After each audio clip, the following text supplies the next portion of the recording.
What is your full name? Paul Melrood. And when and where were you born?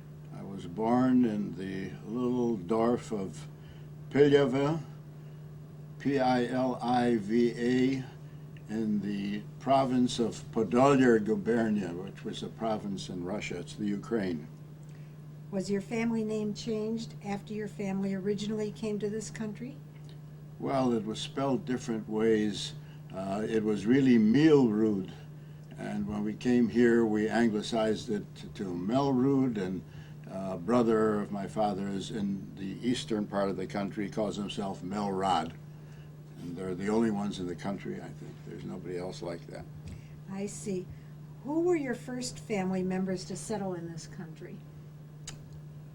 There was the Becker family, my uncle, and that's Jacob Becker, that's Joan Morris's father, and Dr. Bobby Becker's father.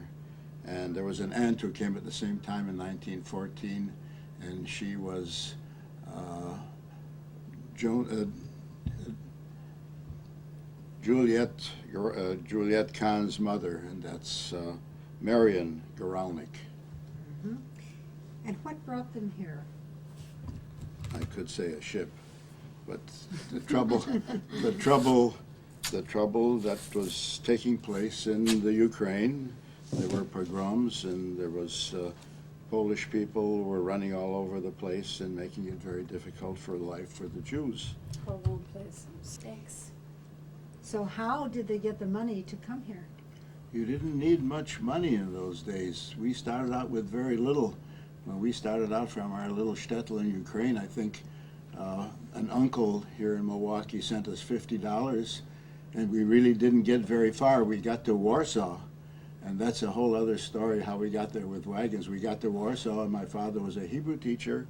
He taught bar mitzvah kids in Warsaw for about 3 months so we could have enough money to come here the rest of the way.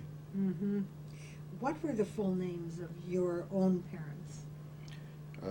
My mother's name was Sonia, and her name was Becker, her maiden name, and my father's name was Mordecai Melrood.